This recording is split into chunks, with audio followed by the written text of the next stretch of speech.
Welcome to Off the Top, presented by Wrestling Fan Discord. Here's...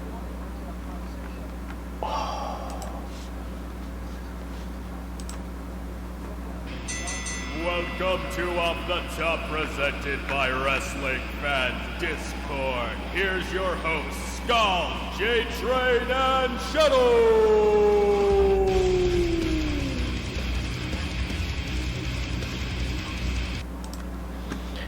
Hey guys, what's going on? Sorry about the little technical difficulties to start the show. I'm Scals here. We're going to be going over our predictions for NXT Takeover 36 and SummerSlam. How's it going? What is going on, guys? Welcome back. It's been a while since we've been live, but we are now back in the show. And we are broadcast in full color as well, and it is great to be back, boys. Would you say living color? In color. I just said in color. Yes, but I said in living color. If you don't get the reference, you don't need to be here. Shadow, your camera's not on. I'll turn it on in 1 second. It'll be on just a second here. Doing some stuff on my end. No worries, no worries. We're going to start off with NXT TakeOver 36, even though that is on Sunday and SummerSlam is on Saturday. I'm actually very excited for this show. This is probably going to be a banger from the start to the finish. Like, these matches, it's just going to keep you involved throughout the entire show. I can't say. I haven't really caught up on NXT. I was planning to do that tonight. So if you guys want to fill me in, that'd be great.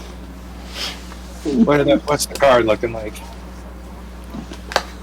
Well, for NXT TakeOver, we have for the right to become LA Knight's butler, we have LA Knight versus Cameron Grimes with Ted DiBiase, and if Cameron Grimes loses, Ted DiBiase must become Knight's butler as well.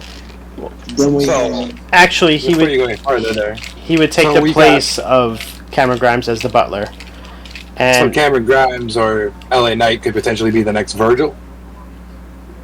Okay, so what's going on right now is Cameron Grimes is the butler for LA Knight. He lost his last match versus him, and for the last 4 to 5 weeks, Cameron Grimes has been LA Knight's butler, and they've been building a storyline where LA Knight is abusing him, and the $1 Million Man got involved a couple weeks ago, and it turned into the match versus Grimes versus LA Knight. Grimes has one last chance to win the $1 Million Championship. If he wins, they're both free. If he loses, $1 Million Man takes over as the butler for LA Knight. Okay. Sorry, I didn't mean to. I just hadn't caught up on NXT. I did plan to, but thank you for the info here. Yeah, no worries. I mean, this was the first match I wanted to talk about anyway, so this actually worked out pretty good. I love the way that they built this storyline. It's just been so amazing with everything they've been doing. I have a feeling that we are going to see Cameron Grimes come out on top and win the $1 Million belt that he deserves. Of course, I can't. It's hard to see Ted DiBiase as the person, as the butler, which honestly kind of leads me to believe that LA Knight would win this match, because we've never seen Ted DiBiase as anything other than the rich $1 billion, like... Yeah, everybody's got a price, right? Like, it's just him. Yeah, and we've never seen him as the, I've got to serve under you now role, which is, I feel like WWE could flip that way, or Hunter could as well. Yeah, it would definitely be opposite of how everything was when $1 Million Man had Virgil as his butler. Well, that's what I was asking, right? Was it kind of like a Virgil angle?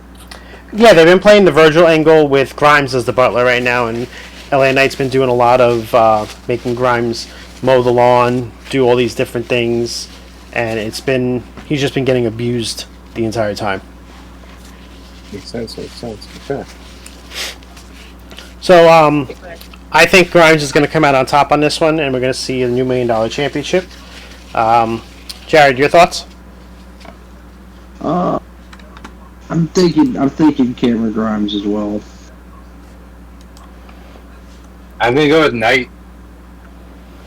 I don't have any investment in this, but based on what you guys are telling me, I'm gonna go LA Knight.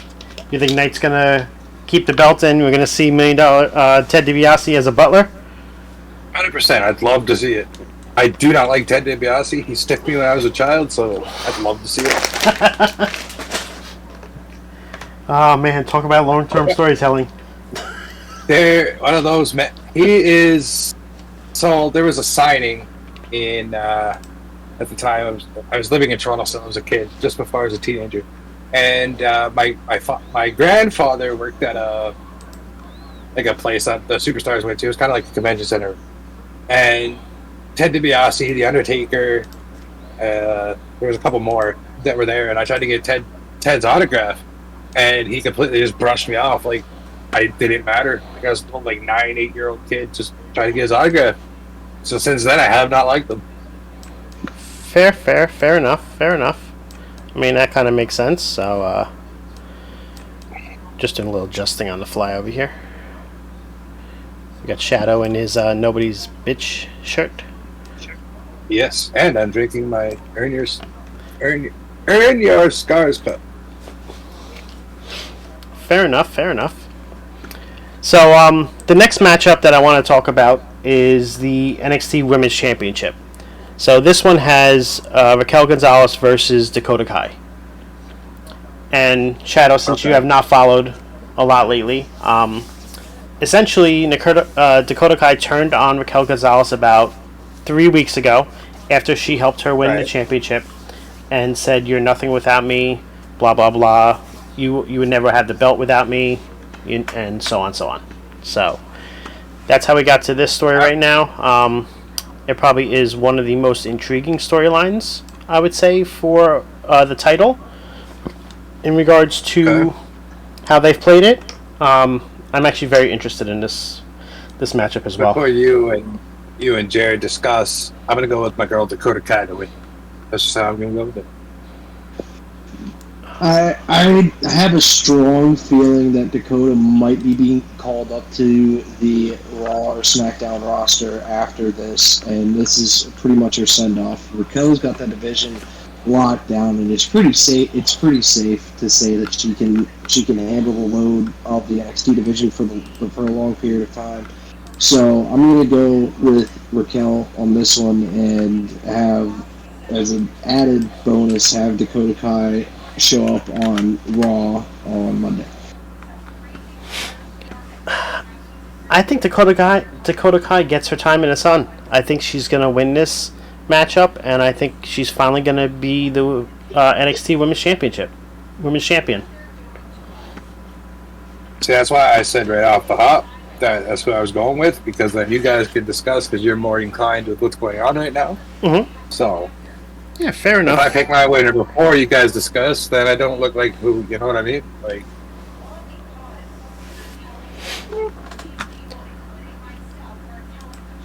I definitely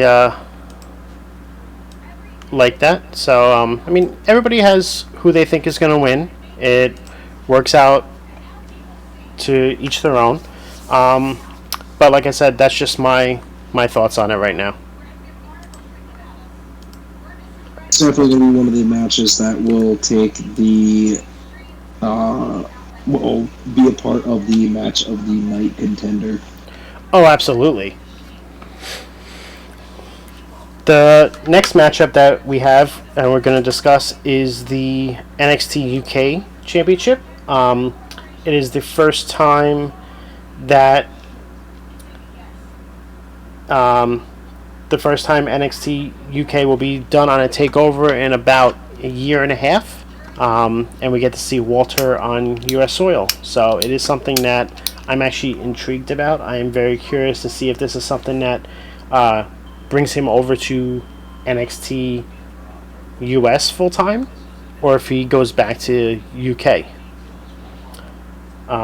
He's facing off Ilya Dragunov. It is a rematch. This is Walter versus Ilya 2, and the first one was a banger. We've been waiting for this match for, like I said, a year and a half. It was supposed to happen last year. COVID happened, and there's just been so much going on that this match has been in the cards for so long, and it's very hyped. It's very hyped up. Everybody's looking forward to it. And this is one that's just not gonna. It's definitely for those people that are new here that have never watched wrestling before or just barely got in. These are two heavyweights, and they are not going to be doing flips or tricks or anything. This is going to be a ground and pound technical matchup, and it's going to be fantastic. I believe this will be Walter coming to North America for good now. To be fair, I believe it was supposed to happen last year, but we're here now, and this is what's going to happen, and it's his introduction to North America soil. So what you're saying is that after this match, he is going to be a part of the NXT roster, not the NXT UK roster. I don't think he's going to be a part of either of NXT rosters. I think he's going to go up to the main. Oh, you think he's ready for the big time? I mean, realistically, what does he have to prove? I could definitely see that. But I don't know. It's hard. He's always made mention of not wanting to leave the UK, so it'll be very interesting to see what they do. As I will quote the great Ted DiBiase, everyone's got a price. And if the money is good, Walter will go to the United States. Yeah, I feel that he is actually going to be coming here, but I think he's going to be losing the belt, and we're going to have a new champion, and he'll be the 4th champion in NXT UK history.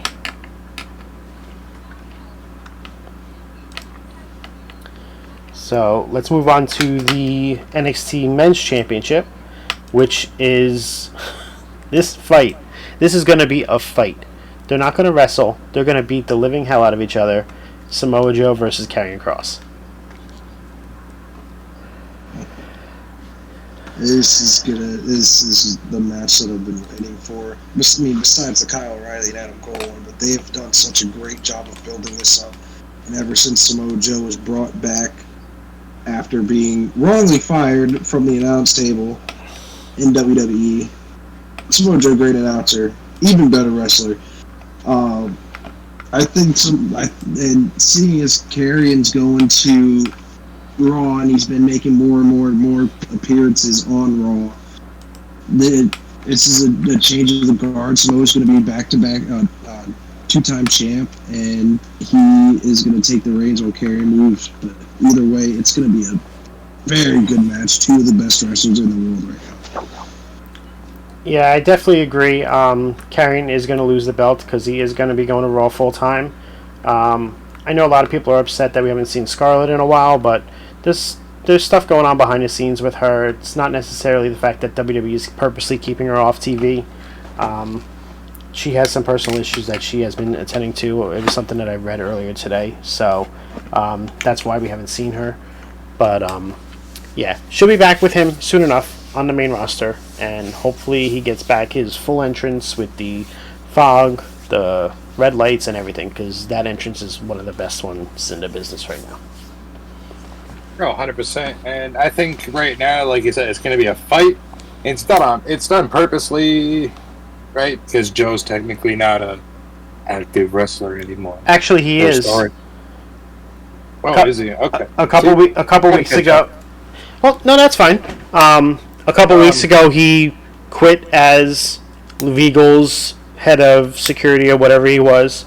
He signed an NXT contract, and then he signed a contract for the match.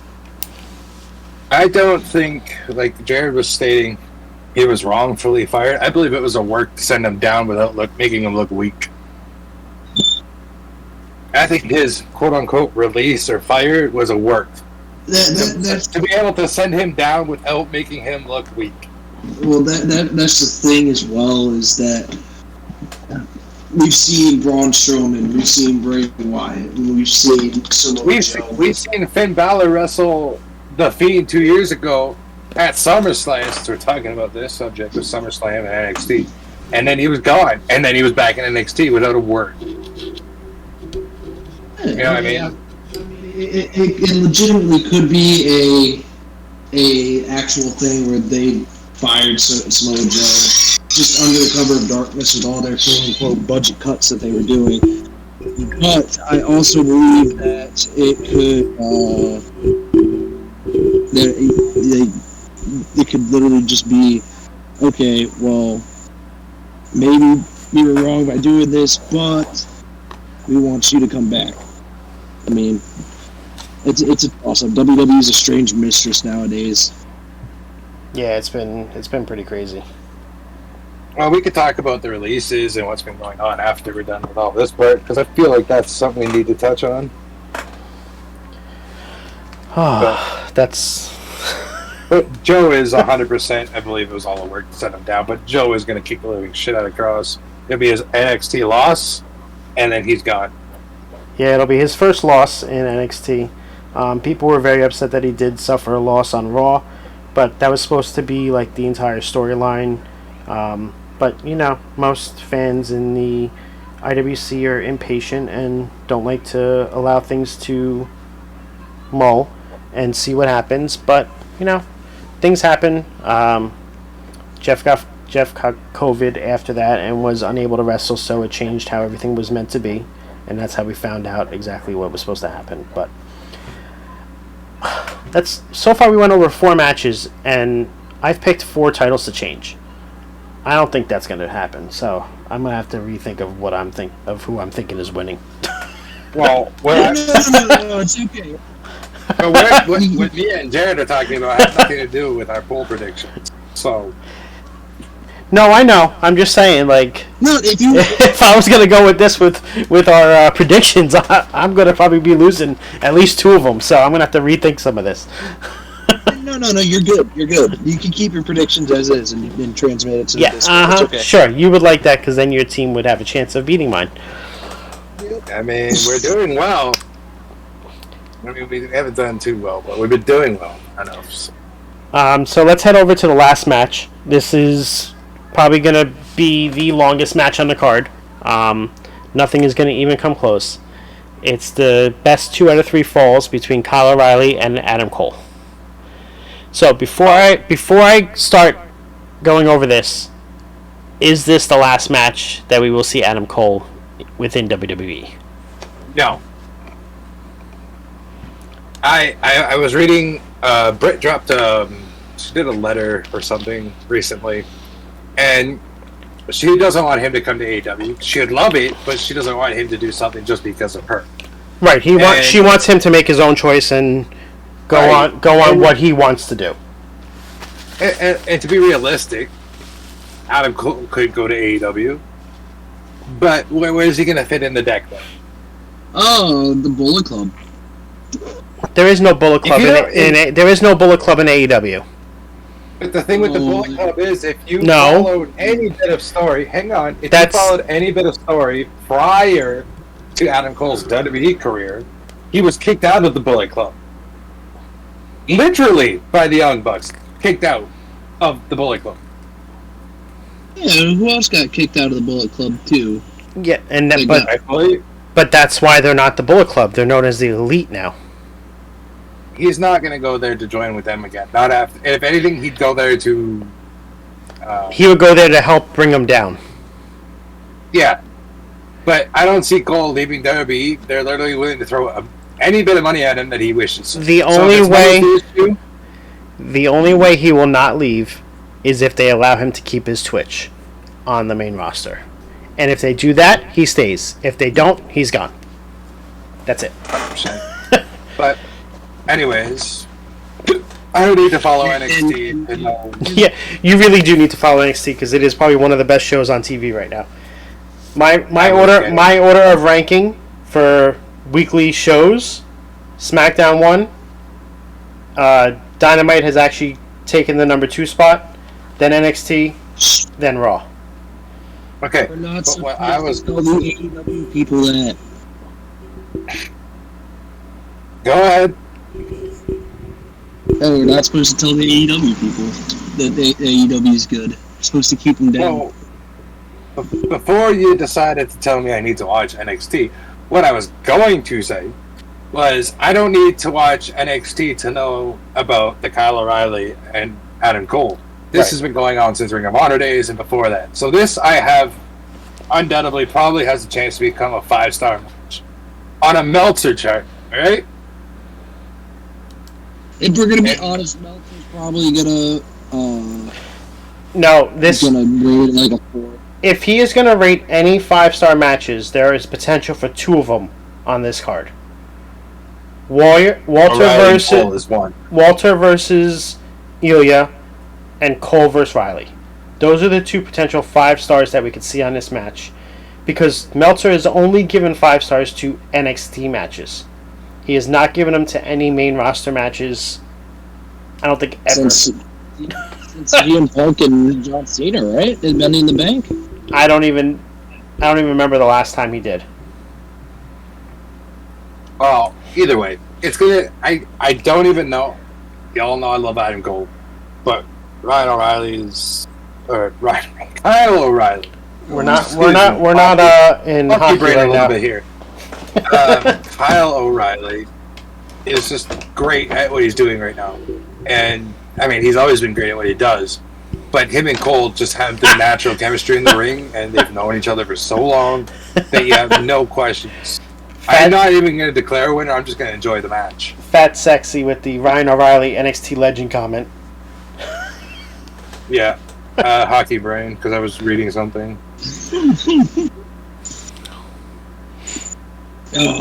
Anyhow.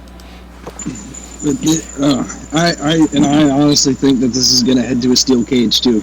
Well, that is the third stipulation. That's how the third fall will take place. It'll be inside a steel cage.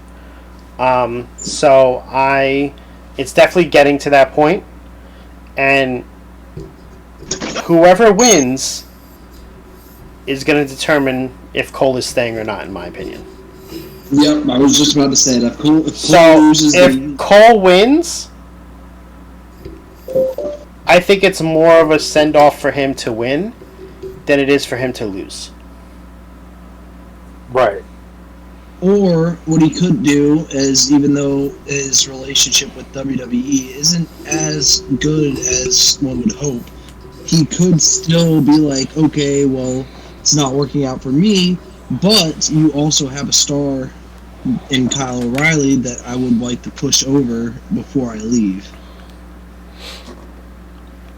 Yeah, I mean, this is a tough one to call. This is probably going to be the match that I just sit back, watch, and enjoy, because it's going to be the best match of the night. That's why it's not declaring a winner, because it's going to be good either way. So if you could leave that one blank on your prediction scales, I would. That'd be great. Yeah, I'm not leaving it blank. Thanks. Nice try.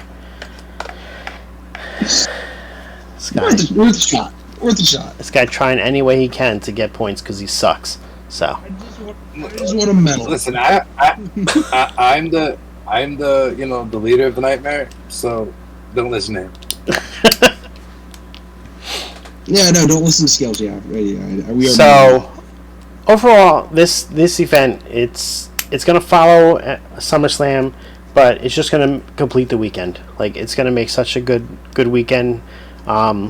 Especially with everything that was going to be happening as a whole, is going to be great, and it's fantastic too that they.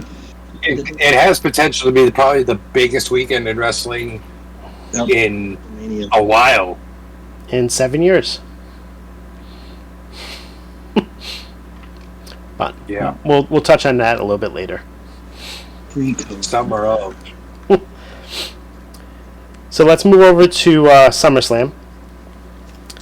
Okay. Let's start off with probably the match that I'm the least interested in, even though it's a great storyline and I feel like it's going to actually be a banger of a match. Drew versus Jinder.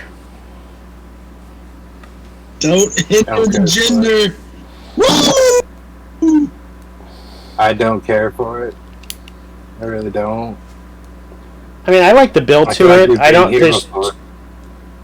When was the last time they fought? I didn't necessarily mean them to. I just feel like the way the story is going, we've been here before too many times. It's just there's no appeal to it for me.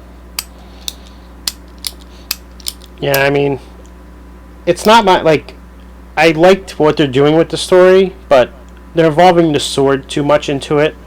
I think they could have done less of that, but I feel that we're gonna have Drew come out on top for this one. I just don't. Go ahead, Jared. You can go ahead. All right, so are you guys ready for this? This is gonna be the oddball and dark horse prediction of the night. It is going to be Jinder winning this match with Heath Slater interrupting the match as well, causing Drew McIntyre to lose, and trying to get 3MB back together. I think the last part is the most improbable part of that, but the beginning, it sounds intriguing. But it's not. It can't happen. I can't. I don't think Slater's even. He's signed to Impact. Signed anywhere. He's signed to Impact. Is he signed, or is he allowed to honor other dates? No, I think he actually signed because he won. He got the contract when Rhino won the match. When Rhino won that match, when he got hurt, either him or Rhino had to win, and he got a contract with Impact. Well, I think that's a great idea. I don't see that happening. That sounds a lot like what WWE did. Well, he was supposed to win the match, but he got hurt in the middle of the match. So they had to change the outcome of the match in the middle of it. Luckily, Rhino was still in the match at the time. Otherwise, it would have messed everything up. How is Impact doing anyway? I haven't watched too much of it. It's hard to watch. There's no place to really watch it. They just took it off Twitch, and now it's on YouTube. And it doesn't start till a half hour late. Like, it's just starting now when the matches started at 8 o'clock. And it's not, like, you have to subscribe in order to watch it. So dumb. Like, they have severely dropped off the radar. Ever since they left Spike, it's just been downhill. Yeah, and you can get all the spoilers out there. Like, I already know what happened, so that's why I'm not watching it. Man, I could announce what goes on later on in the show, but I'm not going to because I'm not like that. I can remember the days when Impact was a close competitor to WWE, and now it's just. It never was a close competitor. Meaning like WWE to AEW, like that was the quote unquote rivalry, even though it really wasn't one. Right. I don't think Impact ever really touched WWE like AEW has. No, and it never will. Not anymore. But even in their prime, I don't think they touched even remotely Sunday close. Night Heat numbers. Yeah, they weren't remotely close to how AEW is. No. I give AEW a lot of yes, credit. I just referenced Sunday Night Heat. So yeah. God, I missed that. Jared, I want you to start with the next matchup. Sheamus versus Damian Priest. This is a bittersweet match for me. The storyline behind it is so shady and so overdrawn.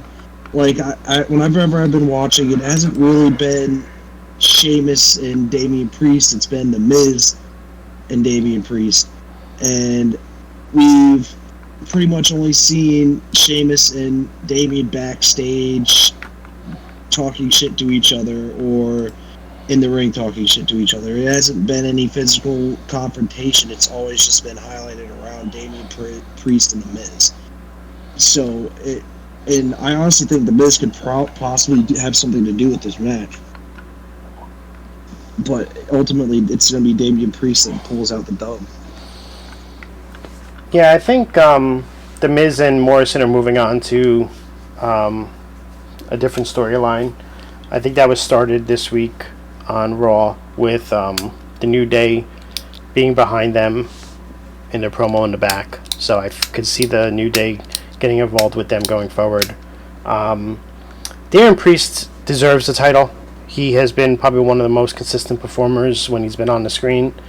I liked how he got involved with this because he helped save Ricochet, came out and stopped Sheamus from destroying him. But I feel that we're going to have a new champion on this one. Well, I mean, which is long overdue, and honestly, Damian Priest will probably never get to the WWE title picture, but he's always going to be a good mid-card title holder or title contender. I agree. I wouldn't say that. Well, I wouldn't say talent the way they do. He'll be a main eventer in like 2 weeks. So, but realistically, you're pretty well right. But Priest can bring some legitimacy to the mid card again, which it's been lacking for a long time. Well, Sheamus has done that somewhat. I would have liked to see him defend it a little bit more than he did, but that's because he did break his nose in the one match, so that did hinder what he was going to do with the belt. He should be able to fight through it. Well, he has been lately, but at the beginning I can agree with him not fighting. I just wish he would have done a little bit more with the defenses, because I think he's only defended it twice during the entire time he's had it. So, Shadow. That was good for Rio. Shadow, let's have you start the next match. Alexa Bliss versus Eva Marie. Okay. Bliss is winning 100%. Here's Skidamarie by Super Simple Songs on Amazon Music. Alexa, stop. As you guys can see, Alexa is taking over Scal's house right now. Only when I say her name, because I have the headphones on. You know, Lily is in Scal's corner right now, freaking him out. I want the doll. I want to get the doll. This is a PG show. I can't keep going with this. You're sick. You're sick, man. Yes, no, I wasn't touching the Lily part. I was going to say something else. Lily's part, what? Oh, jeez. Just keep going. Getting out of hand. Yeah. Okay, back to wrestling here. Alexa is going to win the match. She's doing well right now. I still wish, since everything happened, she'd kind of go back to Alexa Bliss, not what it is right now. I am enjoying it, but I'm not. But I guess I'll touch why about that when we get to that part in the show. I don't like Eva. If it was Doudrop, which is still a stupid name, was fighting Alexa, I could see Alexa dropping the match, but I don't see Alexa losing to Eva Marie. Someone that's never held a title in WWE before. The storylines are great between them, but it's Doudrop carrying it between the two of her and Eva. Well, that's the whole thing. I mean, it's Doudrop carrying that storyline, and Eva Marie's outfit carrying the storyline. Yeah, very much well. Yeah, she brings the sex appeal, if you will. Thanks, Johnny Ace, for that. So that's why she's in the match she is now. To me, it's a throwaway match. It's a pee-break match, unfortunately. I hate saying that about Alexa matches, but it's not. It doesn't belong on the main card. If anything, it should be a pre-show card match. Yeah, I don't know about that. They're not going to do that. So do we see, at the end of this match, Doudrop finally pulling away from Eva Marie and starting I think we see a turn this weekend with that. I didn't say that. Like, okay. I'm not trying to shit on the match. No. Saying, I know. A main card thing. So Bliss is gonna win. I do see Doudrop turning on Eva, whether it happens on Saturday night or it happens on Monday. But it's coming. And when she does that, she's going to get her name back of Piper Niven. And I think she actually might join Alexa Bliss. That'd be interesting. I could get behind that. And then they're going to become your new women's tag team champions. And then still Tamina and Natalya. Well, that's because Natalya is injured. Yep. But It's just like every time that women's tag title just picks up the slightest bit of momentum, it just gets killed. correct. Right, and I completely agree. it talks so much. It happened with Sasha and Bailey, and now it's happening with Tamina and Natalia. Are the women's belts a curse, maybe? I think they need to combine all the brands and just have one women's tag and let them go through. I mean, with the amount of roster trimming they're doing, it doesn't make sense for the belts. And then All tag belts should be that way, in my opinion. I think all belts in general should be that way. No. You need to have main titles on each. You need to have the mid-card titles on each. You need to have the tag belts go between all the brands. Because there's enough singles wrestlers, there's not enough tag teams. We'll bring up this when we're done the predictions.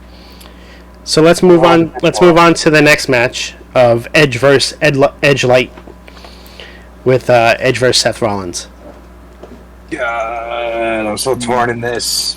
This match is going to be amazing. I cannot wait for this. I cannot wait for the pop that Edge is going to get when his music hits in front of all those fans. And I just can't wait. As much as people are going to hate this, for Seth to beat Edge. See, I'm not mad in either instance, right? Because I grew up loving Edge. I grew up in the town Edge grew up in, right? And you both know I love the Messiah gimmick, and I just love Seth as in general, right? Like, he's so good. So, to me, it's gonna be like the Cole and Riley. I'm just gonna sit back and enjoy it. I'm not gonna pick a prediction here because either way, this match will probably be one of, if not the best on the card today. And one of the best that has happened since WrestleMania as well. It's a WrestleMania style match, in my opinion. Oh, absolutely. This could be a main event in WrestleMania. Who knows? It might be. The future Hall of Famer. It's just so good. It potentially, like I said, it's going to be the best card match. So, I think we all got our opinions in on that one.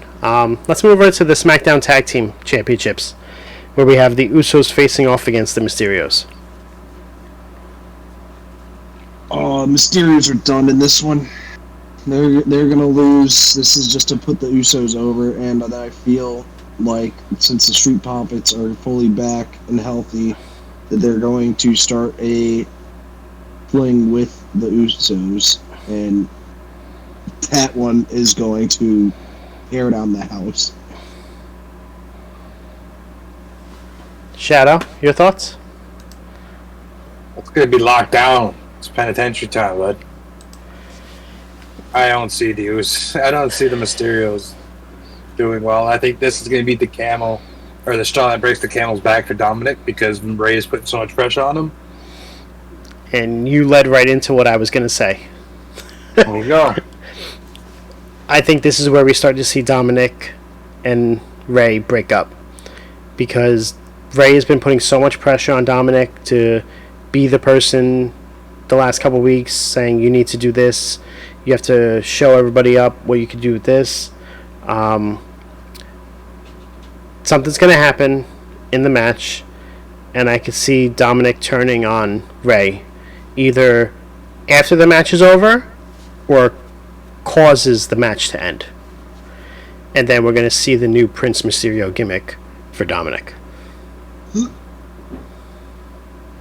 That'd be great. I think it's time. You know, I understood the beginning, Ray leading him into the business, getting him going, and this and that. But now it's time for Dominic to step out and be his own entity in the wrestling world. And then Dominic's going to retire his father. I could see that. Very fitting ending to Ray's career. I think that'd be the ideal situation for Ray as well. I don't think he'd want anybody else to do it, honestly. If there was somebody else to do it, that person passed away about 16 years ago now. Correct. I completely agree. And if it wasn't Eddie, maybe Jericho, but Jericho's not here anymore, right? So, Well, he is, just not with us. well, I mean, Eddie.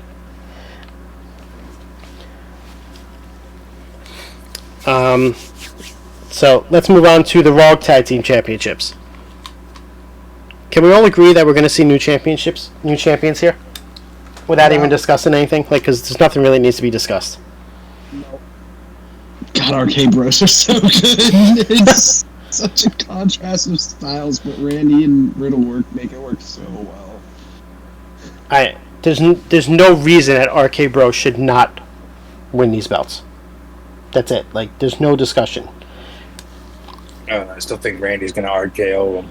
Doesn't matter. He already did it. And he said, "Oh, he's not going to do it in the middle of the match.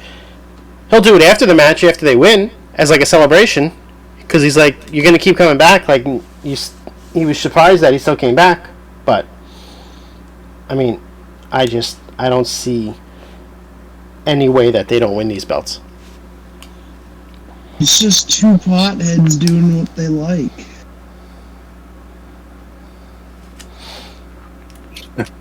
Yeah.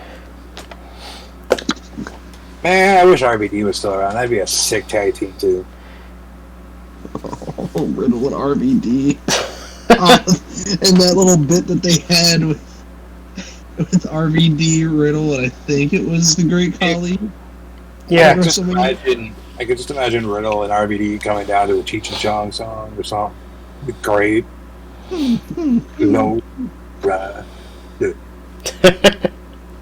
That'd be great. We need to come back just for that, even if it's for one appearance. It's a one-time thing. Next matchup on our predictions is going to be the SmackDown Women's Championship. Sasha Banks versus Bianca Belair. They were just cleared as of yesterday, were they not? Well, they weren't. It was never really in danger. It just was made to look like it was because both of them were pulled from the house shows over the weekend. But it was just for precautionary reasons to make sure that they both still went on. They're going to be on TV tomorrow night, and then they'll be at SummerSlam. I think it'll be good. The way the build-up has happened, I really want Sasha to win. The build-up is perfect for her. It's there for her taking now. Bianca's carried the women's division in SmackDown so well since she won the title at WrestleMania. Has she? I don't think she has. I think so. That's just my. I don't think so. I mean, it's been okay. It hasn't been great. I mean, it could have been a lot better, but Bayley getting hurt really ruined it. Damper on things for sure, didn't it? Yeah, because they had such momentum going into that. They would have had a great match at Money in the Bank. And then they pulled the match off the card because it was against Carmella. I think it was just underwhelming. And so to speak for those. But I still think she retains. I think this catapults her back into being the top woman of the division. And hopefully it allows for the new challenger of Liv Morgan or Toni Storm to come out. Liv Morgan. Toni Storm. Jeez. Jared, do I need to throw like a bucket of cold water on you? Oh, yeah. Jerry Lawler in here. It's fine. It's fine. I mean, it's 2021 and we still got Jared here. So. Anyhow. Never left. I could see Liv. I think Liv needs a title picture change in her character. So, develop her a little bit more to a mainstay in the big picture of things. Mm-hmm. And if I'm not mistaken, Liv is the last of the Riot Squad still there, right? Sarah She Logan is. And Ruby Riott just recently got released. So that's good for her. She's clearly doing something right. Ruby Soho. Ruby Soho, that is true. She just rebranded. She'll be eligible to sign with anybody in 12 days. Speaking of recently released, I think we're Malachi. going to touch on all that Who? after we're done our prediction. Alright, we got 3 more matches to go. Just hold on to that, Jared.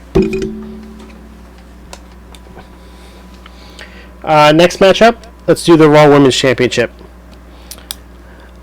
I don't know about you guys, but I like the Nikki ASH character. Who does she remind you of there, Scalesy? Mighty Molly.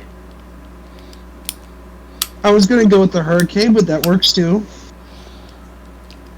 She reminds me of Mighty Molly, and I think it's fun. It's something different. She presented it to them. They allowed her to do it, and she's running with it. Like, everybody that hates her for it, like, everybody that hates the gimmick, just let her enjoy what she's doing. She's having fun. She's having a great time. She's won the belt, and she's now one of the top stars on Raw. And she's also inspiring younger women to not be afraid to do what they think they love to do. And to take a chance, because you never know what will come out of it. And it's really, honestly, inspirational, too. Right. And that's, especially, like, since with all this COVID stuff that happened, it's extremely important that that message gets out there to give people hope. Personally, I don't like the character. I don't feel like it fits her. But again, she bought it to them. It's her gimmick. So It's just weird to see the. It's hard to get mad at it, you know? I just don't like the storytelling WWE has done for it. Yeah, she's the champ. Cool. But your champ looks weak every week. Does she? I think she does, in my opinion. So, if by that logic, you think the Iron Man is weak, or Captain America, or Thor, or... Alright, well, first off, we're talking about a real person here, not a creation by Stan Lee. Well, yes, but they get the crap beaten out of them every time, and they still prevail. But again, I'd be fine with her getting the crap beat out of her prevailing. But she has the strap on her right now. It doesn't make your champion look strong. It makes them the underdog. But why do you want to be the underdog as the champion? Because she's in a triple threat match. It's not a one-on-one match. To me, still, I don't like the way they've done it. That's just how I feel on it. I just don't like it. I mean, you're absolutely entitled to your opinion. No one could ever take that away from you.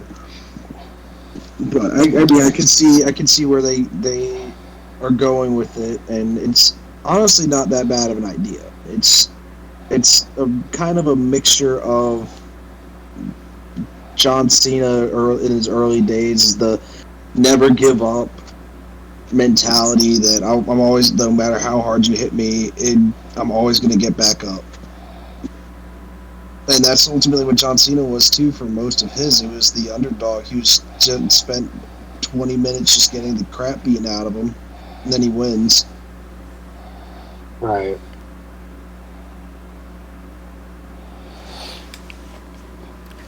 I think she's keeping the belt. Like, I don't think she's losing it. No, she. If anything, she's either going to get pinned or she's going to win. So there's not going to be any in between. It's not going to be Charlotte pinning Rhea or Rhea pinning Charlotte. It's going to be any one of those three options. Here's a caveat that I have, though. If Charlotte wins, well, let me hear who you guys think is winning. Jared, you said you think she's keeping it. What's your thought, Shadow? It's going to be Rhea, in my opinion. Okay.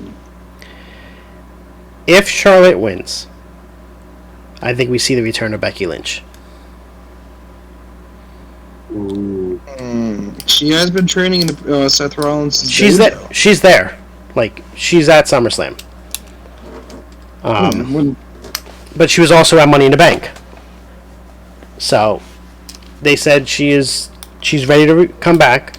WWE has been holding off on bringing her back. I think they were waiting until the draft to do it, which is mid-October, late September, early October, because they wanted to put her on the same brand as Seth, so they travel together. But if Charlotte wins, I think we see the return of Becky Lynch, because she's the most anticipated woman coming back to wrestling in probably the last 5 to 7 years. And I think that'll be one way to counter something that AEW does possibly tomorrow night. Yeah.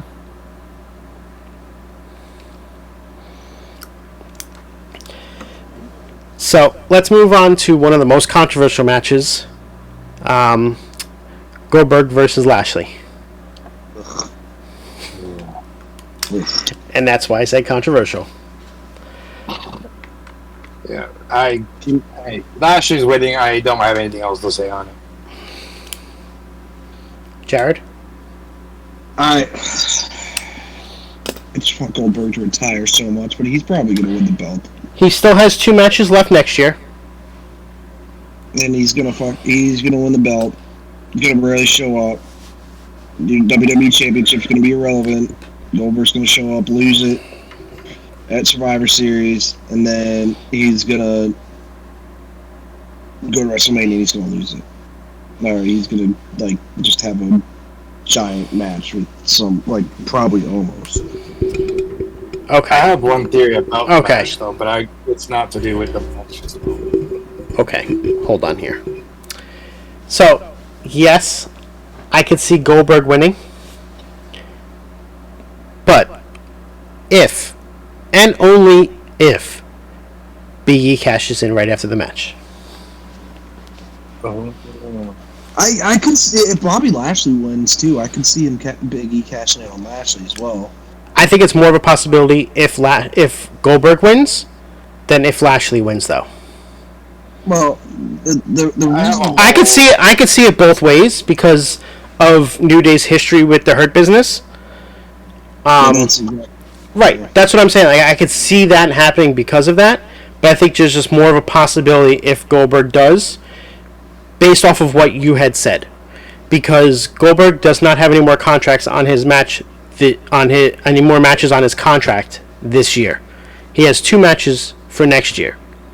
Unless they push it up and he does 2 matches this year and then he's gone. Which, by all means, please do. Because then we don't have to see him anymore. Yeah.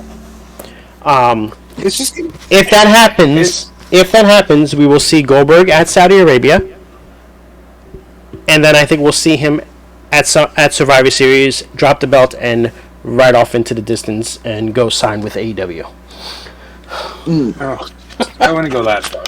I think Tony Khan's smarter than that. Really? He just had Sting go through a table. Here we go. 2 different entities here. Doesn't matter. He just had a 62-year-old man go through a table that has neck problems. I'm pretty sure we're going to see Ric Flair go into a match with Sting. Yeah, absolutely. That has already been said. That has already been said. I already know that's happening. All right, let's finish with our SummerSlam stuff, and then we can go into some arguing. All right. So let's move on to the last match, which I think is probably going to be the 3rd best match on the card, based off of Seth versus Edge and Bianca versus Banks. Roman Reigns versus John Cena. Indelibly, this is closing out the show, right? It would make sense. It would only make sense to have this close out the show. Yeah. That's just my opinion. I don't think there is any other way. Hear me out here. Flair's gone. It might be time to pass that torch. I can see Cena, if it's going to be the summer of Cena shit, I can see Cena winning his 17th.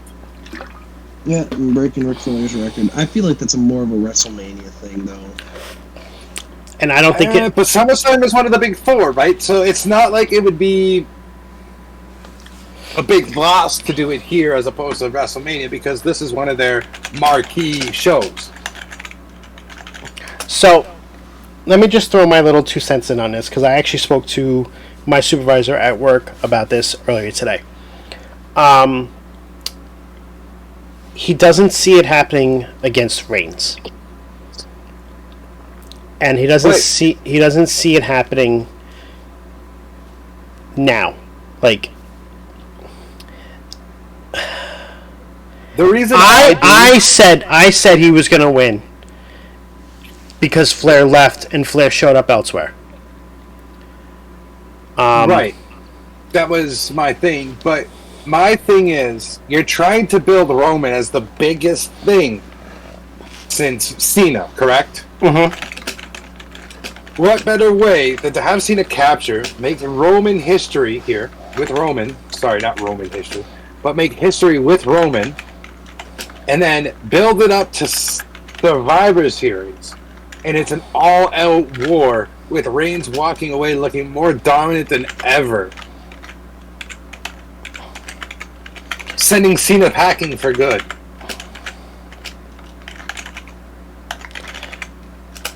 My only issue with that is they want to build to Roman versus The Rock at WrestleMania, and it doesn't make sense for him to lose before that.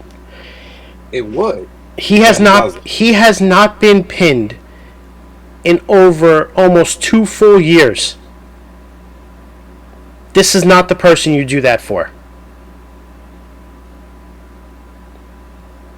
Fair enough. That's my thing as to why I don't think it happens.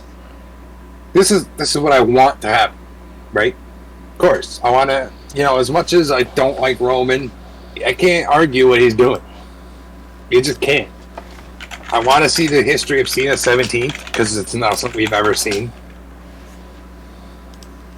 But realistically, I already know who's winning, and it's not Cena, right? So, but the heart and the mind want are two different things with this. So Roman has not been pinned for 613 days. He was also gone for like 200 and something of those. He was not gone for. He was gone for less than 100. Really? Felt like he was gone for like 6 months. No, he was gone for 4 months, so maybe he was gone for like 130 of it. But the last time that he was pinned was against Baron Corbin back in December of 2019. Oof. So I don't think. Oh shit! Interesting. What? You just said Baron Corbin was the last to pin him. Right. What the did Corbin just steal from Big E the other day? Yeah, but he can't cash it in. Why can't he? They're not gonna have him do that. He watched The Miz win it from somebody else. He won it. He won it. He didn't steal it. Okay, let me rephrase that. We've also seen The Miz get given back. Because he didn't cash it in. Thanks, Mr. Logical. I see the logic here. I'm just saying, it's WWE. They're not going to have him pin it.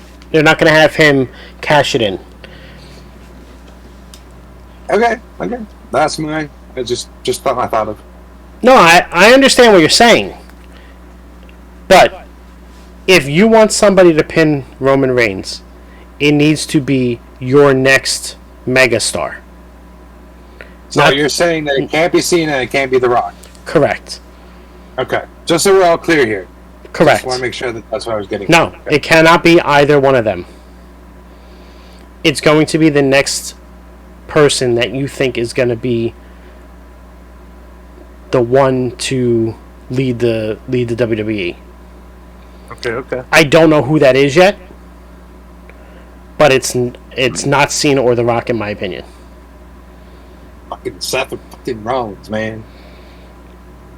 Could be Big E. Send him. Yeah, maybe. It could be Adam Cole if he resigns. It could be Seth Rollins. It could be Kevin Owens. For all we know. It could be one of the Usos turning on him. In my opinion, it's not Cena, and it's not The Rock. You can't have Cena or The Rock really do it. It'll damage it too much. Especially considering he has not been pinned in that long. You cannot do it and give Cena the belt off of him. Thanks for telling me while my camera was off. If Goldberg wins, you can have Cena beat him for the belt. Yeah, I would not mind. I'd be fine with that. I could. And it could be at Survivor Series when I am in Brooklyn. Okay, stop flexing. I'm still working on that. I know you are. I'm gonna see what Still my work schedule looks like, and if I can pop up that trip to Barclays, I would definitely do it in a heartbeat. All right, so let's close out SummerSlam here. All right. Reigns, 100%. Jared. John Cena. We'll just go with John Cena. Okay. So overall, I got one more question about SummerSlam. As a whole, SummerSlam. Give it a rating. 8.5. 0 out of 10 since it hasn't happened yet.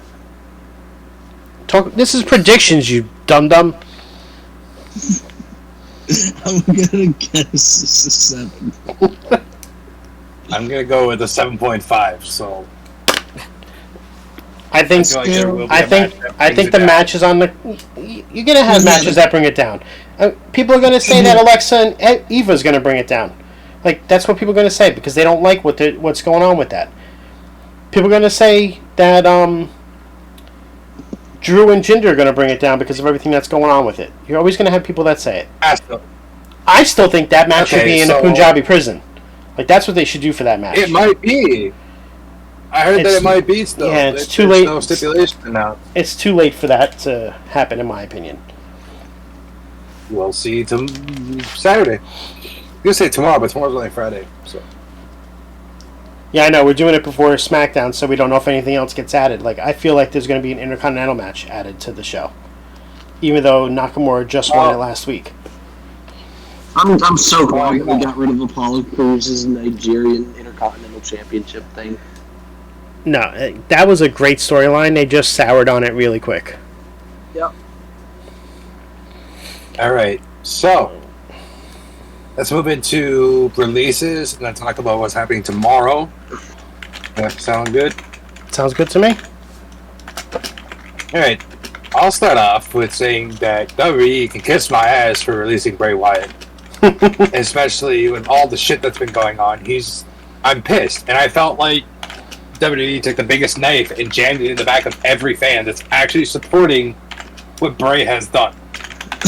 Well, what hasn't Bray done? Vince literally carried the company. So many wrestlers, so many people that are in the industry have said that he is a genius when it comes to this stuff. The man grew up in the wrestling business. And for you to say, we don't like it anymore, and drop you like your Woody and Toy Story, bro, I don't like it.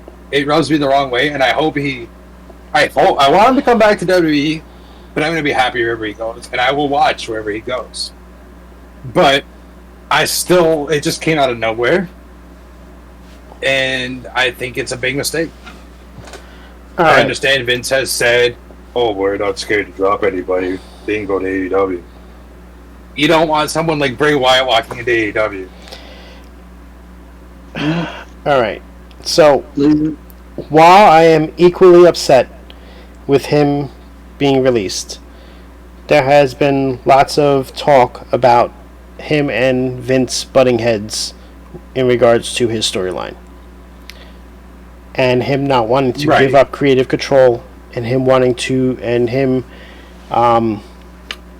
nixing a lot of the things that they wanted to do with his character. So I appreciate everything Bray done with that, because he kept the integrity of the character and he stood on his morals, and as much as it sucks that they released him, good for him. There was a report that came out. I gotta find it again, but Taker spoke on that and he told Bray never to give that up. Always keep the integrity of the character you're building. So, especially if you're the one that is brought to the forefront, right? And if you're getting that endorsement from Taker, you're gonna keep it and roll with that. You're not gonna listen to what Vince McMahon and a touch man has to do with it. Yeah, do you think Vince had any creative say in what The Undertaker did? no. Or Mark? No. No, there's no way that Mark Calloway gave Vince any, like, oh yeah, I'm okay with that. Not a chance. Not, maybe in the beginning as the character direct, but I feel like even then it was more of, what's his name? Moody, that had more of an influence on the direction of The Undertaker than Vince himself. Paul Bearer? Yeah. Moody was a mastermind. He was. And I still think it's wicked that he was an actual mortician. I gotta go see that place one day. The Mortician Museum has got all his stuff in it and stuff. It's wicked. In regards to what Matt was saying in the chat, I agree. Vince doesn't completely understand those type of gimmicks that they had, and that's part of the reason why Alistair got released. But I also think that the Alistair release was regretted, and they wish they never did it. Yep. Right. Now he's feuding up with Cody Rhodes over in AEW. Well, no, he's not, because he kicked his ass, and The then he hasn't been seen for 2 weeks after that. So people are all praising how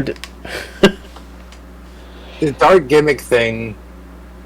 You gotta remember I think it was the latter 90s when the Ministry of Darkness was a thing and Taker was doing sacrifices on people.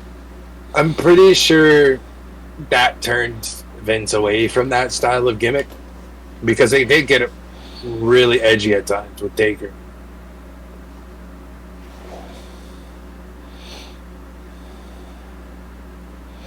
Like, I believe at one point he had Stephanie McMahon on a crucifix or something, and there was a time where literally Boss Man was hanging from a cell going up. So I think that's might have what soured Vince on the whole dark gimmick things. Which, I mean, in the human aspect, I get it.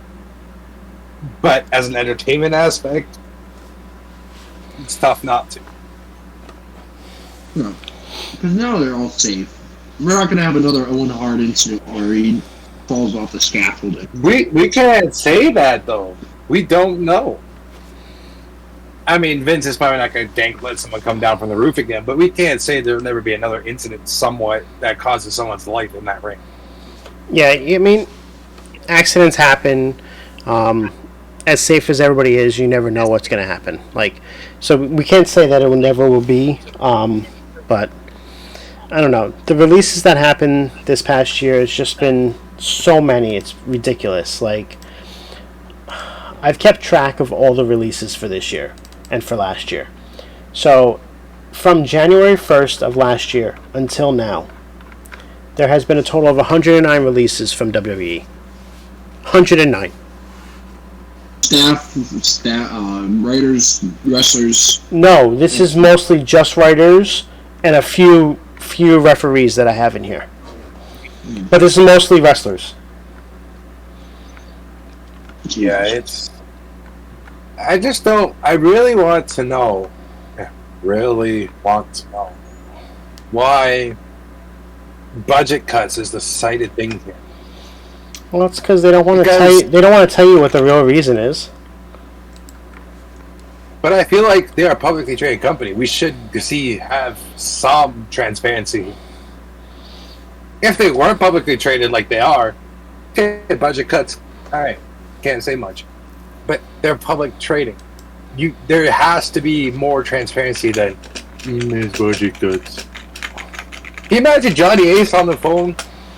So, can you tell me why Braun Strowman, Bray Wyatt, etc., have been released? Yeah, kid, it's all through the budget cuts. It just doesn't give me any hope for WWE in the future, man. Yeah. Well, we also got to think, too, they didn't have the generated revenue from live crowds. That was just all They're Thunderdome. Jared, there's no excuse. There's no reason for it. They were the most profitable they ever were last year. Budget cuts is not a valid reason. What's going to happen is they are probably cutting, streamlining to be for sale. That's my thing. That, or they think about. Let's go back to the 90s for a sec. How big would you say the Attitude Era roster was? Maybe 150 people?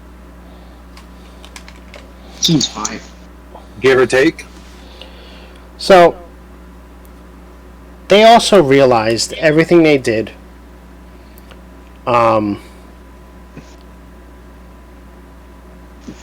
They've tried to do everything they did from just signing people. And this is how they're getting rid of the over amount of people on it. And they're just cutting the wrong people, in my opinion. Like, if they were cutting, if they never cut Bray Wyatt or Aleister Black or Braun Strowman or Ruby Riott, would anybody be saying anything about it? No, probably not. Right. It's because they cut big names that were over with the people, and it hurt a lot of their image. It really did. But that's what they're in the same turn. You're like, it hurts their image, yes, right? But Vince doesn't give a shit. His money, there's still you, there's still me, there's still Jared. I'm still buying merch, you're still buying merch, Jared's still buying merch. It doesn't matter to Vince. His line is money. He doesn't care whose family is and shit, he disrupts to do it. He is literally Satan of the wrestling world.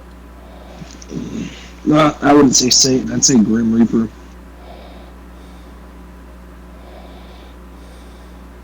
Because he kills everything he touches.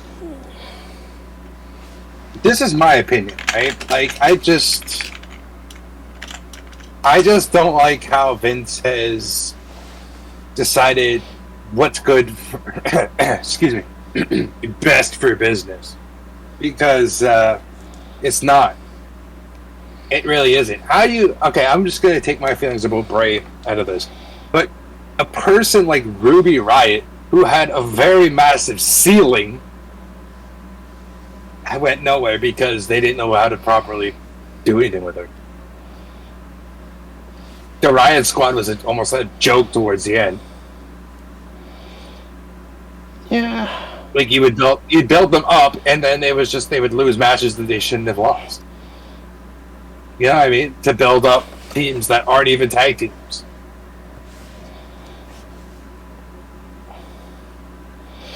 Yeah, it's rough. They definitely deserve more. When Sarah left, I know she was pregnant and everything else. It changed the entire whole thing with the Riot Squad. It did, right? And then, again, queuing back with the budget cuts, you still have Ronda Rousey under contract. Cut her. Is she still under contract? She's still under contract for another 2 years. She signed a 5-year deal. I thought it was a 3-year deal. That's why I didn't think she was under contract. I believe it was a 5. I could be wrong, but let's say for the sake of this argument, it's a 5. Why not cut her? Because of her name pool? The fuck's she doing on TV? Nothing. Well, What's she doing for women's wrestling? Nothing. She's on Total Divas showing off her farm. I don't give a shit about her farm. Isn't she also pregnant right now? I mean, all well if she is. Congratulations to her and Travis. As a human being, I'm all supportive. But as a wrestler, she doesn't need to be here. Yeah, it's rough. It's rough what they're doing. They need to get to the point where they stop with these massive cuts multiple times a year. And I'm not sure if that's ever going to stop, because based off of what they have said, this is something that's going to be regular going forward. Right. And so that makes you worry about the state of NXT, too. So does it Does it happen less in the future because they're signing less people to longer term deals and they're just getting shorter deals and people leave when their contracts are up? Or are they going to go out and sign all these people again and have the same issues? Math was saying they just signed 16 tryouts to go to the PC from Vegas from today. Right. So, and another thing that Math just said too was the booking of Shayna Baszler. Like, what is going on? Like, legitimately, where's she been? Where's she been? Thoughts. Where's she been? Right. After Why isn't she on TV? After she turned on Nia, where did she go? Where did she go? Why did she disappear? Why? What's the point? I don't know. Literally one of the most dominant females on your roster right now, aside from Alexa's storylines. What is going on? Why are you taking her out? Your camera's off again, Shadow. I didn't know if you meant to. Yeah, I was getting a stutter leg, so I turned it off. Okay. But, like, legitimately, the state of wrestling as a whole right now needs to take, and I know not everybody will agree, but it really does need to take from AEW in this sense and open doors. Because it is time in the wrestling world.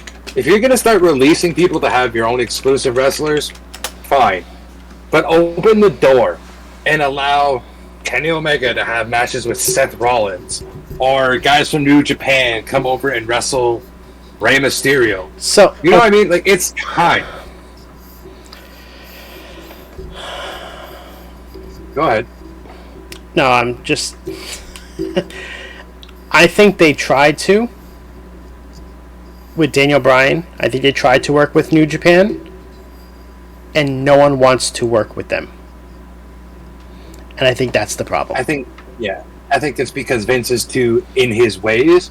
I feel like once Vince is stepping down and done, let's say, I don't necessarily believe it's going to be Paul that takes over, but whoever takes over WWE next is going to open a lot of doors, and people are going to be willing to work with WWE because Vince isn't having a say anymore. I mean, Vince will probably always have a say to the day he's in the ground. But I think for product-wise, he's really lost touch with what us consumers want to see now.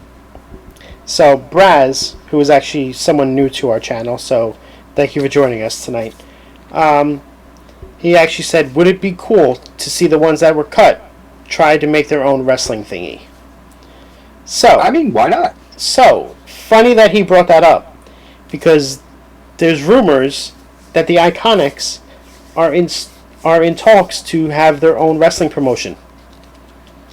Interesting. I never heard this. I read it earlier today. There's a lot of people interested in bringing the Iconics in, and there is talks that they are working with somebody to start up another one. I didn't really read into it so much. I'm thinking maybe it could be an all women's wrestling promotion. I think that's what be the smarter thing to do in America, because there really isn't an all women's one in the U.S. The only one that I know of is Stardom in Japan.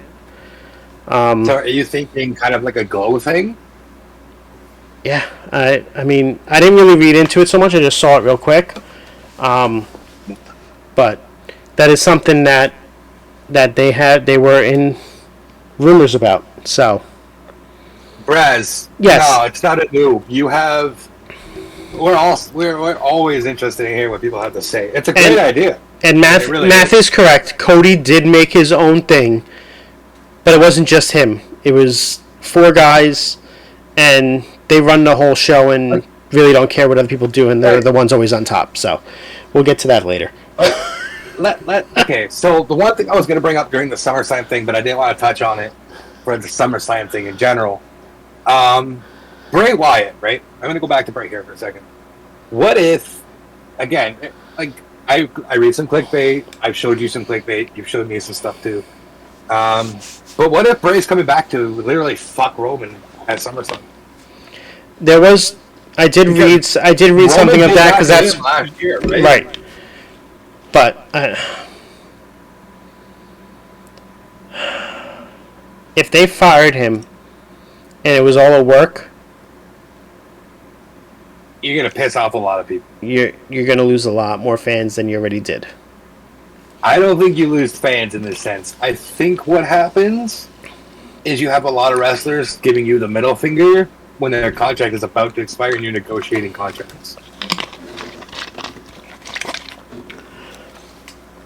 I truly believe that.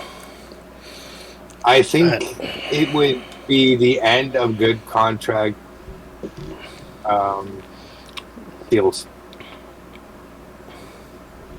But if they come out and say, "Oh, we just signed, Wyndham Rotunda to a new deal, less money," like you're not gonna say less money. But if they say that they re-signed him, everybody's gonna be fine with it. Because nobody batted an eye when Samoa came back, right? Yeah, but there was talks about him coming back because he wanted to also. They wanted to bring him back as like a producer for NXT. He's in Vegas right now. He was doing the tryouts. So now Samoa Joe was at the tryouts in Vegas. Oh. Right. So he's there, and then he's gonna fly back home, fly back to the Capitol Wrestling Center to do his show on Sunday night. Like, he's one of the few that are out there. Like, he has a major role within WWE in regards to helping build talent. He's also not the youngest man anymore either. Right. He's also not the youngest guy, right? So it makes sense. And to touch on what Matt just said, I think Bray Wesser, you got to think his family has been in WWE for almost 50 years.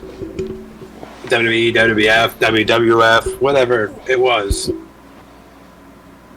But the one theory that I've seen has to do with his grandfather being, oh, he killed this gimmick, but he came back as another gimmick.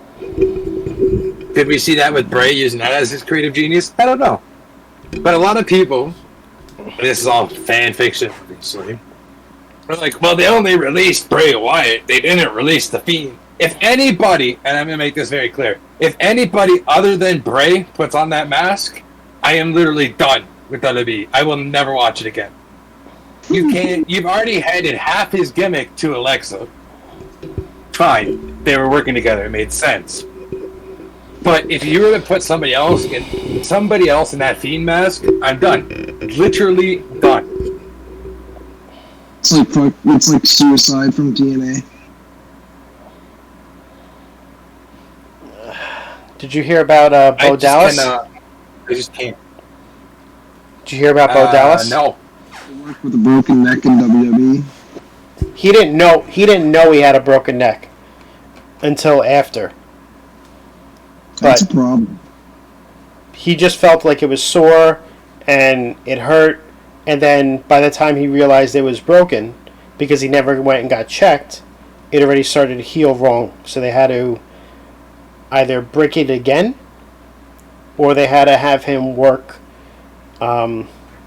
with rehabilitation to get it proper. And this was about 10 months before the pandemic started. That's a problem. Well, so that'll touch into what I'm a.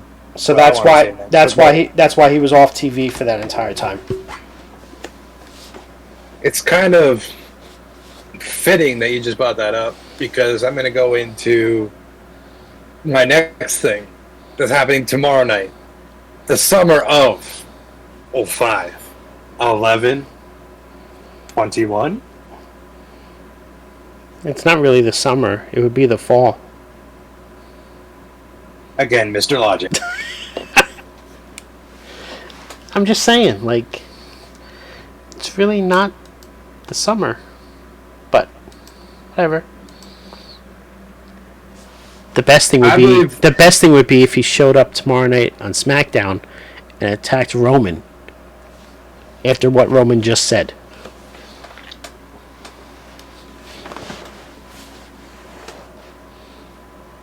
How about that?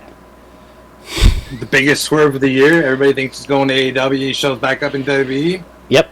Could happen. Why? We all know. I know it's not happening. I know it's not happening. But why is all of a sudden WWE posting matches of him? Why is Roman commenting on him? Like, Why? Like, are they trying to build off the hype for him going there? Possibly. But they don't need to do that. It's not going to bring anything to them. But I'm just saying, if that happened, that would be done. I mean, if Punk comes back to WWE, there has to be something in his contract that's... I don't know. But you got to think, the way Punk handled the first thing, exposing staph infections and stuff, and then just learning that Bo Dallas suffered a broken neck and nobody noticed. Yep, but that wasn't... There's a difference in the situation. Punk went there for help, and they told him they weren't going to do anything. That he could still wrestle. Bo Dallas never went and got checked out. He even said it was on him. Because then you come up, and then you see what happened with Keith Lee a year later, where WWE is the one that found out the whole thing with his heart. If it wasn't for them, he never would have known. So it's hard. But I understand what you're saying with Punk, where that's why he's not going to come back. He's not. He's definitely going to AEW. It's like 99.9% confirmed. But WWE prides themselves on that shit though. Of well, we're the best, got the best, blah blah blah. But then you have superstars that are too scared to tell you they're fucking hurt. Well, it's not that they were too scared to tell. If you read the article, you would understand. It's when they were in UK, so they were working every single day. There really was no chance for him to do it, and just because they're it's not the same type of doctors over there that they have over here. Go read the article. You'll understand what I'm saying. I'm not talking about I'm just talking in general. There's been people that have said they were scared to tell them they're hurt. Yeah. Because they knew that money would be off their tables at home. That's not how you should... I mean, I guess in the real world, I'm sure if you got hurt, you're going to tell your boss, I'm fine. Right? But, realistically, these are the things that need to be bought up and be said. Yeah, it was more like that. It was a lot more like that in the past, not so much now. I think even Austin has gone on record saying that there was a couple times he was legitimately hurt and never said anything to Vince. Well, that's what I'm saying. Like, I think that was more in the past. I think now it's more about doing what you need to do to get right. So, like I said, I can definitely agree with that with wrestlers in the past. You have that with football players. They don't want to come out when they have concussions, but now now the league makes them do it. So, hockey has spotters now. So. Right, hockey has spotters because of CTE and everything else.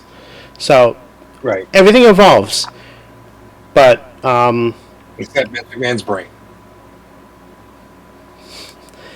I mean, he is 75. He does turn 76 in like a week and a half, so. Yeah, the era of painkillers really, we lost guys like Eddie. Yeah, Eddie was clean and shit, but the years of abuse definitely played a part of his death. Benoit. In the car accident. We have to have another podcast about that subject another time. But not prediction podcast. No, I wouldn't put Benoit into the category of Eddie, Pillman, Canyon, as Matt said. Yeah, he would be, because if it wasn't for everything that happened, he wouldn't have gotten to that point. My true opinion, since we're going to talk about it, is Chris just went, okay, let me do something here. Right, it's more about head trauma, it's more about concussions and everything else. No. Yeah. You remember Batman, right? The Dark Knight, and Heath Ledger immersed himself in the role, ultimately killed himself, in a sense, not purposely, but he did. They call it, method acting, I believe? Correct. Okay, but he literally drove himself to the point of insanity, right? What if after Eddie's death, Chris did the same thing and he was hearing things and seeing things? Right. And shit. Obviously, yes, that goes back to the head trauma. We will never know. But unfortunately, we'll never know. I have my theories. You have yours. Matt has his. Jared has his. There's so many theories out there about this now. And if you watch, what is it, Beyond the Ring? Right. Yeah. Beyond the ring, beyond really the mat, something like that. Yeah, Beyond the Mat or something, whatever it is. It really upsets you to see Chris's son having to, and Chris's son really looks like him. And the fact, Dark Side of the Ring. That's it. Yep. Thanks, Matt. It really broke my heart to know that Chris's son had to deal with the shittiness of people because of what his father did. Not him, but what his father did. But then you have guys like Chris, Jericho, and Malenko, and Mysterio, and all them that really didn't judge him for his father's shit. But it's still heartbreaking. I don't think Chris, in good mind, we'll go with that as what I'm going to say, murdered himself and his family. I don't think he was anywhere near. Oh no, he was not sane. He was 100% psychotic. I don't know. It's heartbreaking. Yep, that is very true. I did hear that. David Benoit wants to actually be known as, when he wrestles, Chris Benoit Jr., so. I mean, great. That'd be great, but no wrestling company will touch it. That's the problem. Yeah, we'll see. Anyways, Rampage tomorrow night has potential to be probably the biggest event, even over SummerSlam at this point, if all goes how everybody thinks it's going to go. This has to major in that if it goes like everyone thinks. Yeah, but how are they going to do it? Is it going to come out to start the show? Or are you going to make people wait till 11 o'clock at night? Or what if it's in the middle of the show? They're not. What if it's a big swerve and they just fucking make Michael Jordan all elite? Like, it's possible. I don't know. Or Tom Brady or something. I mean, obviously I want him to show up. I don't want him to show up there, but I'm not going to complain, you know? Like, I just want to see him back wrestling, man. Yeah. He's one of my all-time favorites. There's rumors that he's doing very well. People are impressed with his ring work. Exactly. Like, they're gonna take over the show the entire night. And what if he doesn't show up? What if he doesn't show up after everything that AEW has done over the last 4 weeks or 3 weeks, whatever it was, to have this happen? The thing that's going to happen, Cult of Personality is going to hit, Punk's going to come out, and they're going to announce that he is now on the announce team. He's not wrestling, he's the announce team. What recent tweet? I have to go check this out. I also believe, I don't know if you guys have, and who are listening, have Amazon Prime with stars added on. But if you do, give the show Heels a watch. It's really good. I enjoyed the first episode of it. Yeah, I don't have stars, so. I really enjoyed Heels. It was there's more episodes to come, but the first episode really pulled you in. I like it. It's got Stephen Amell in it. Yeah, see. Tony Khan's tweet does pretty much guarantee it. Well, bring it up on the screen. Why don't you just show people? Hold on.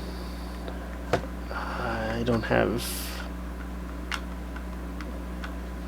my window capture set up on this. I definitely look forward to watching Rampage tomorrow night. And I've already made my peace with the fact that I'll be hopping on my computer to watch this at 10 o'clock tomorrow night. Alright, so I'm betting that excitement from the most anticipated announcement in AEW history at AEW Rampage, the first dance will build up through All Out on pay-per-view.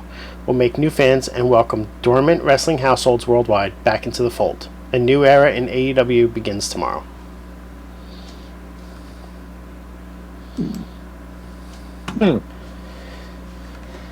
So, that essentially is saying that he's coming back. It also could mean Daniel Bryan, too. That's not dormant, though. It could be... That's not dormant. Take Punk out of here for a second. Take Brian out of here for a second. Who is another wrestler you'd love to see back, who you know could still go, that's been dormant for years? Ric Flair. Okay, we're not going with Ric Flair. Oh my God. Ric Flair was just caught on a train the other night. All right, let's not do this. Shawn Michaels.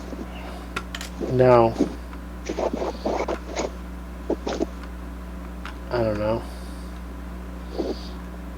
I don't know. There might be Who are you I thinking? don't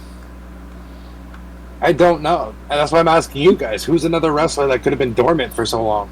I don't want to see anybody that's been dormant for so long come back. Eric Rowan? Or Eric Redbeard? No, but he wouldn't be dormant because he was live last year with them. Yeah.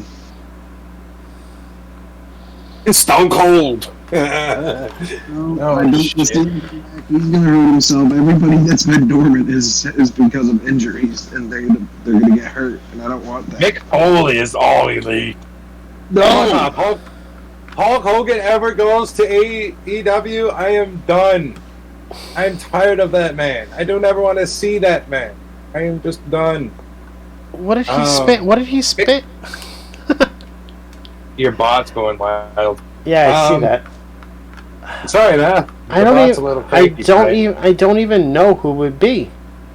You should change your Nightbot name to Krilla. No. I don't even know. If I'm just going dormant, you got Mick Foley. I mean, that man's still crazy enough, but he's not worth bringing in. That would bring hype. Dormant? I don't even know.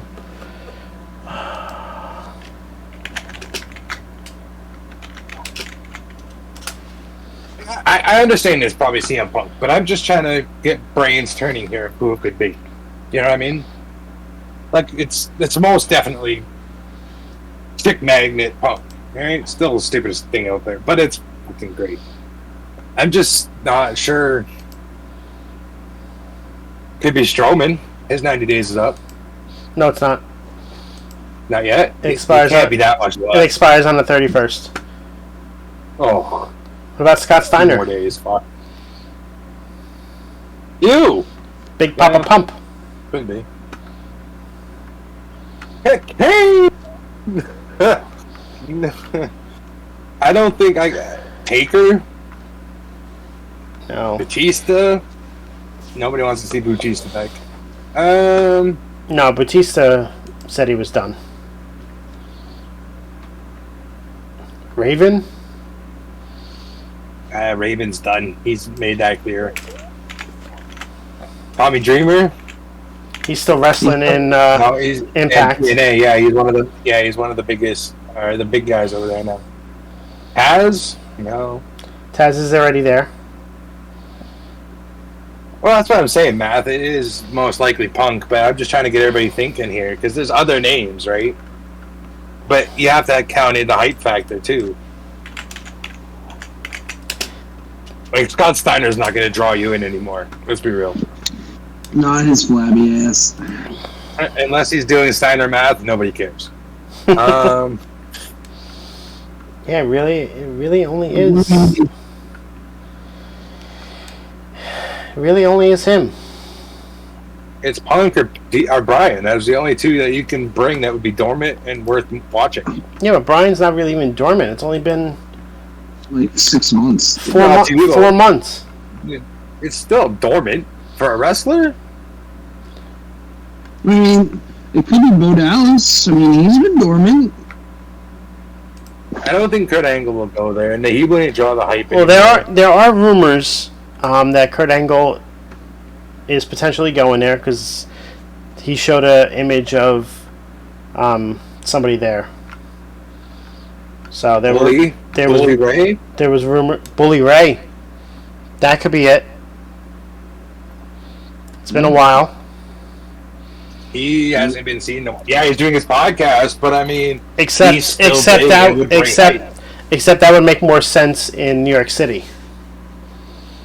Right. But if you, let's say, you bring Bully in, you could potentially start an Aces and Eights again kind of thing, right? Or Main Event Mafia type thing. Well, Main Event Mafia was with Sting, Angle, Samoa Joe. All the main event people. That was still a good time. Yeah, that was probably one of the best times in Impact / TNA was when Main Event Mafia and Aces and 8 was going on. Yeah, and then took him down and swing. RVD, Chris Hero. Isn't Chris Hero done? I feel like Chris Hero. Is that Chris Masters? No. Hero? Chris No. I'm saying Chris Masters with the Master Lock. Alberto Del Rio. I think any wrestling company that touches him is an idiot, especially after what he's been charged with. That man's. The man looks like he's straight out of Breaking Bad now. Like. You know, as shits and giggles, the Blue Meanie. Okay. I said the Blue Meanie. I didn't realize that, Matt. You took my idea. Who called Scorpio? He's already there. He's there already. Yeah, he came out last night with All Ego Ethan Page, and they attacked Lance Archer. Yeah, with Andre Arlovsky and Junior Dos Santos. Yeah, I mean that's the only name that would. Marty Scurll? He's not dormant. He's just Marty Scurll. He's just Marty Scurll. But yeah, I don't really see anybody else. But if he does not show up and no one shows up, or it's somebody that no one really cares about, AEW's image is going to take such a big hit. Yeah, I didn't think of that, Math. That's a hype name, but I don't think he's walking in there. So he can't. He has a broken leg. That's why I said I don't think he's walking in there. we're gonna throw this out here. Are we all in agreement that WWE is just the AEW developmental territory? No. Yes. No. WWE, unfortunately, despite every one of our complaints, is still the gold standard. So you gotta look at it this. So here's the thing. AEW had 108 wrestlers on their roster as of June. They've signed probably about 10 more people since then. In the last year and 8 months, with all these WWE releases, and the potential of new people going to AEW, they would not break 20 wrestlers going from WWE to AEW. This is not counting everybody that signed before 2020, though. So, as much as it pains me to say this, AEW is not taking the same route that TNA did. Because TNA probably had half of their roster being former WWE wrestlers, while AEW is only at about a fifth of their roster. Maybe a little bit higher than that.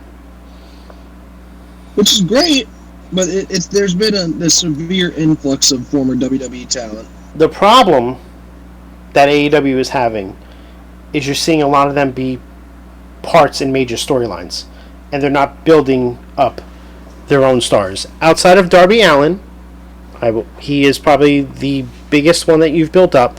I don't count the Elite because they were already built before they came here. But out of New Japan easily, yeah. Out of their own wrestlers that they've brought in when they started, Darby is probably the biggest one that's come out from there, and the rest have been from WWE. Like Miro, you have Aleister Black just destroyed Cody Rhodes. Oh, Sammy Guevara. Sammy Guevara, MJF. I mean, if MJF just did something with Jericho, and if nothing comes from that, it's a waste. If he doesn't go for a title shot soon, it was an entire waste. Because there's no reason for any of that. And Guevara, he's a great mid-carder. He needs to go towards the TNT belt. I got a stupid theory to throw out here. I don't know why this just came to my head. It just did. Because the man has a match on Sunday. What about if it's fucking Adam Cole? He can't. He's not under contract at the moment. He's just fulfilling the date. No. He is under contract until Takeover. Oh. He signed he signed a contract extension that lasts until Takeover. Fair enough. Okay. So he could show. Yes, I am sure about that. He did sign. He said he's working under a contract saying that he will work until Takeover. It would not be smart for him to show up at AEW while still under contract with WWE and ruin everything that's going on there. Like, that would be dumb on his part. Yeah, that's fair. Because he would never be trusted to work anywhere again, honestly, in my opinion. But, not to say... Yeah, you wouldn't want to burn any bridges, right? So... Right, he had an agreement to work till Takeover, and then he's free. So he can show up on Wednesday. But he cannot show up tomorrow night. That's what I'm saying. He shows up tomorrow night. Shits and giggles, he shows up tomorrow night. Would that confirm that Vince is working with Tony? It could confirm that Shane's working with Tony. Bro, what the fuck if it's Shane McMahon? Best in the world! I mean, I know it's stupid, but imagine Shane pops up and we got a whole other fucking angle again. Could you imagine if it was Triple H? He's been dormant. He's been dormant. He hasn't wrestled. He hasn't wrestled a match in probably 5 years. He did the street fight versus Orton, but that was really it. Yeah. It's gonna be a good weekend for wrestling, that is for sure. Yeah. SmackDown, then Rampage, then SummerSlam, then Takeover. And then it starts all over again with the worst show of the week, Monday Night Raw. Yep. The only great side of Monday Night Raw is RK, bro. You proved me wrong. Alexa. Dude, I just read about Raw. I have it on the back. I have it on the background while I do other stuff. Oh, somebody just left. Huh? I said somebody just left. Oh. Unfortunate. Sounded like it. No, he's back. But, yeah, I mean, it's going to be great shows, no matter what happens. If you've watched our podcast in the past, you know that I did have a hatred for AEW, and I didn't like anything that they've done. I have started watching it. I have started watching it a little bit more. I am coming around. There are still things that I do not like that they do. But there's always things that you like about certain things and things that you don't like. I've actually started liking AEW a little bit more, and that's why I'm more open to talking about it now. Look at Scales becoming cultured. I think that we should all just kind of sit back and enjoy wrestling as a whole. There's really no point to go back and forth with it anymore. And you like what you like, and that's what's important. Honestly, that's what I love about our Discord server that we have. That's what, like, we all get along with each other. I mean, we've had people leave because they can't handle other people's feelings on things. That's okay. It happens. But the people that are there, we have a great time. We chat during the pay-per-views. I'm actually thinking about doing something in the future where I show them on the Discord server. That's something that I want to discuss with my admins before I roll it out.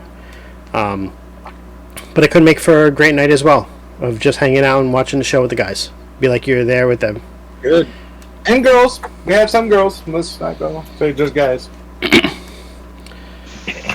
But I think that's it. I think that's it for tonight. It went a lot longer than I thought it was going to go. So much for an hour, 5 and I think 15 they have a lot minutes. to cover too, right? Well, I mean, technically, we got off of SummerSlam probably about 9:15, and we talked about a lot of the other stuff.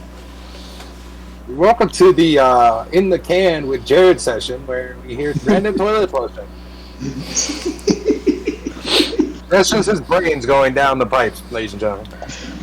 But I wanted to thank everybody for coming out tonight. If you wanted to, you can join the wrestling Discord server. I threw the link in there. We do predictions for every pay-per-view in there. I have a yearly tournament that we run. It is called the Vibes Memorial Tournament. We've had, this is the 3rd year that we've done it.